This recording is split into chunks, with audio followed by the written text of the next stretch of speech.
Bonjour à toutes et à tous. On va faire une petite correction vidéo alors des exercices qui étaient demandés pour la quatrième activité. Alors le tout premier exercice, il faut trouver uniquement la valeur d'un des coefficients stoichiométriques qui est absent. Encore une fois, les coefficients stoichiométriques, ce sont des nombres entiers. Voilà. Ici, on a du côté des réactifs l'élément carbone, l'élément hydrogène, l'élément chlore. Attention, il ne faut pas se tromper. Quand deux lettres se suivent et que la deuxième est une minuscule, c'est un seul élément chimique. Alors comptons les atomes. Le carbone, c'est censé être bon parce qu'on ne nous propose pas le coefficient. Ici, on a 4 atomes d'hydrogène. Il faut avoir 4 atomes d'hydrogène de l'autre côté. Donc, je propose X égale 4. On vérifie pour les chlores. 2 fois 2, ça fait en tout 4 atomes de chlore. Avec le 4 qu'on met devant ici, 4 atomes de chlore, c'est bon. Pour la deuxième équation, on a les éléments carbone, hydrogène, oxygène, les mêmes de l'autre côté. Alors combien de carbone en tout?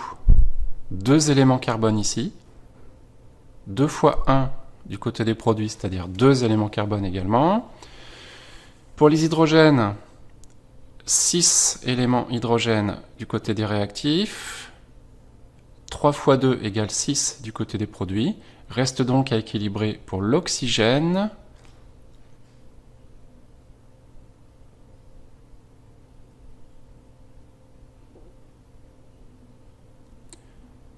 Alors, combien on en a du côté des produits? 2 fois 2, ça fait 4 oxygènes, 3 fois 1, ça en fait 3. Les 4 ici, plus les 3 là, ça fait un total de 7 du côté des produits. Du côté des réactifs, sur les 7 qu'on devrait avoir, il y en a un qui se trouve à cet endroit, sur la molécule d'éthanol, je pense. Et donc, il en reste 6 qui se mettent là, qui correspondent aux oxygènes trouvés dans les molécules de dioxygène. Mais comme ils sont par 2 dans les molécules de dioxygène, je fais la proposition X égale 3. Et ainsi,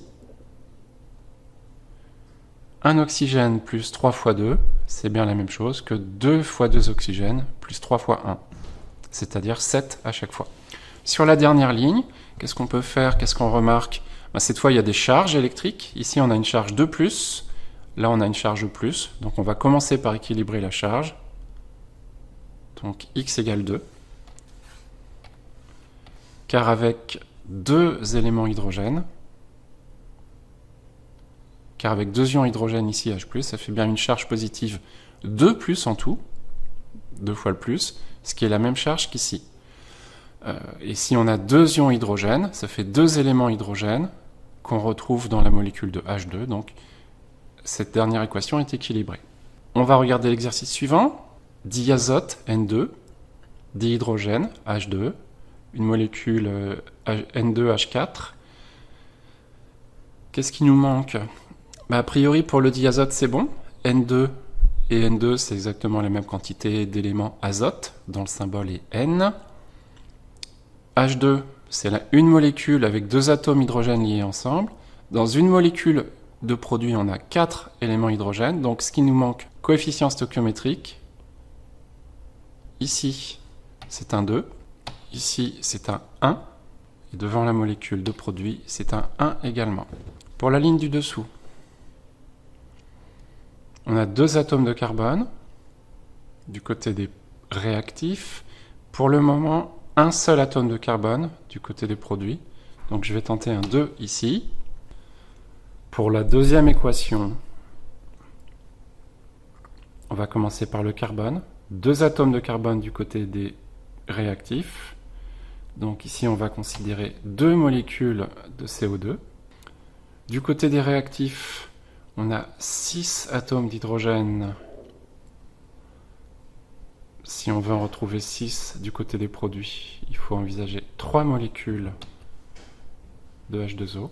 Mais ça va nous faire un nombre impair d'éléments oxygène du côté des produits, puisque 3 fois 1 plus 2 fois 2, ça fait un total de 7.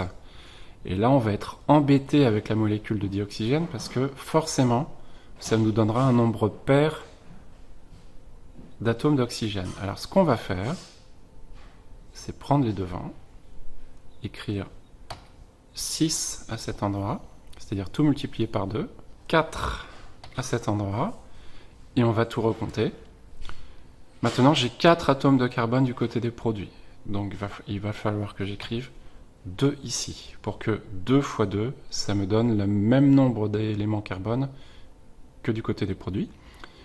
Pour les oxygènes, j'en ai 6 fois 1, plus 4 fois 2, 4 fois 2, 8, et 6, ça fait donc 14. Je vais écrire devant la molécule de dioxygène 7. Et on va vérifier que pour les hydrogènes, c'est bon. 2 fois 6 égale 12. 6 fois 2 égale 12. C'est bon. Alors au passage, il manquait un plus dans l'énoncé, à peu près par ici. Voici la réponse pour la troisième équation. Il fallait principalement équilibrer la charge positive et le nombre d'atomes d'hydrogène. Et voici la réponse pour la dernière équation. On va maintenant regarder la correction d'un des exercices de chimie sur la stoichiométrie. Alors, on nous propose une formule brute pour la molécule d'acide stéarique, la formule chimique étant C18H36O2, et on nous donne l'équation déjà équilibrée qui modélise la transformation de combustion. C'est-à-dire que l'acide stéarique, qui est un des constituants de la bougie, va brûler dans le dioxygène de l'air. La première question, c'est calculer la masse molaire. Donc masse molaire, par définition, c'est la masse d'une mole. Il y a une façon de la calculer pour les molécules, c'est qu'on va multiplier puis additionner en fonction de la composition de la molécule. Donc avec 18 atomes de carbone, on va compter 18 fois la masse molaire atomique du carbone. Avec 36 atomes d'hydrogène, on va compter 36 fois la masse molaire atomique de l'hydrogène. Avec 2 atomes d'oxygène, on va compter 2 fois la masse molaire atomique de l'oxygène. On arrive à la fin du calcul à la valeur 284,0 g par mol. Deuxième question, calculer la quantité de matière contenue dans un échantillon de 20 grammes. On utilise la relation du cours n égale petit m sur grand M. Attention à l'ordre et à la taille des lettres. La masse, c'est 20 grammes. La masse molaire, on vient de la calculer, 284,0. On obtient un résultat en gardant 3 chiffres significatifs, 0,0704 mol. Ensuite, il faut écrire les coefficients stoichiométriques entre les réactifs. Alors, c'est une transformation qui ne présente que 2 réactifs. Et si on va regarder à nouveau l'équation, on constate qu'il y a un coefficient 1 sous-entendu devant la molécule d'acide stéarique et un coefficient 26 devant la molécule de dioxygène. Donc, le rapport stoichiométrique s'écrira la quantité de matière d'acide stéarique consommée divisée par 1 est égale à la quantité de matière de dioxygène consommée divisée par 26. À partir de là, c'est en ayant utilisé une quantité de matière 0,0704 mol d'acide stéarique, calculer la quantité de matière de dioxygène, eh bien, on utilise la relation entre les rapports stoichiométriques, ce qui permet d'écrire que la quantité de matière de dioxygène est égale à 26 divisé par 1 fois la quantité de matière d'acide stéarique. En reprenant la valeur plus complète donnée par la machine pour la quantité de matière d'acide stéarique et en multipliant par 26, on trouve à la fin 1,83 mol de dioxygène.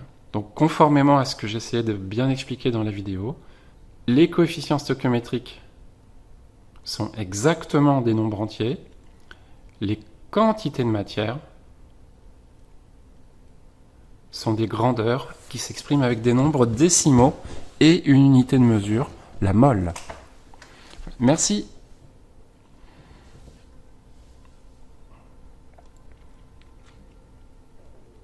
On va s'intéresser au dernier exercice. Il fallait tracer des diagrammes d'interaction.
On va s'intéresser maintenant au dernier exercice. Donc il fallait dessiner le diagramme d'interaction pour une balle suspendue immobile à un fil. Alors la balle a une masse, elle est donc en interaction avec la Terre. C'est le phénomène de gravité, de gravitation. Le nom de cette force, qui est une force à distance, une action à distance, va être appelé le poids. Et puisque la balle est suspendue à un fil, évidemment, la balle est en interaction avec le fil et c'est nécessairement une action de contact. D'où la présence d'un trait plein. Dans le deuxième cas,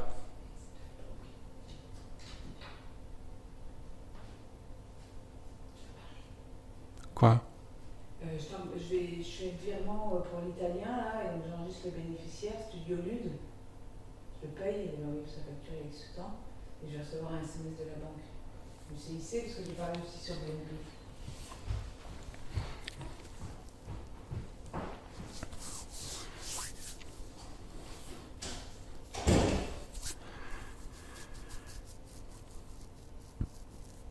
Dans le deuxième cas, on envisage un glaçon qui glisse sans frottement sur une surface lisse et horizontale, par exemple un miroir ou une plaque de verre.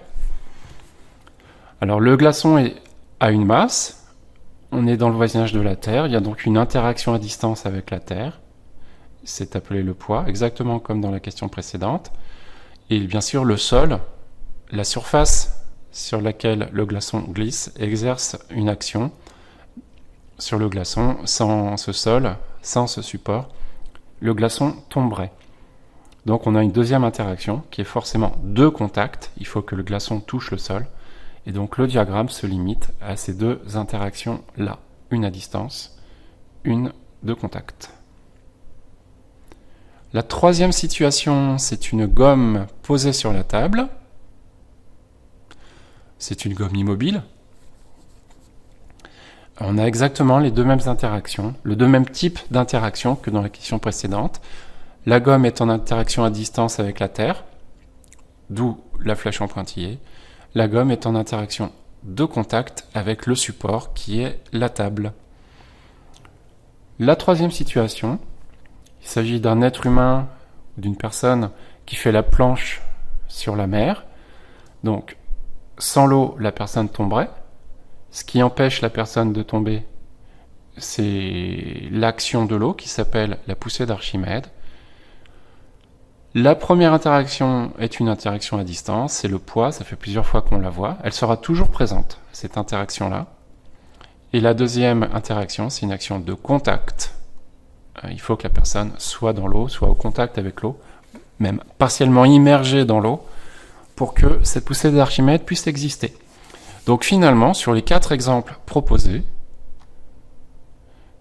les diagrammes d'interaction présentent systématiquement 2 interactions, une à distance, une de contact. La deuxième partie de l'exercice est de tracer les vecteurs force qui représentent, qui modélisent ces interactions. Merci et à bientôt.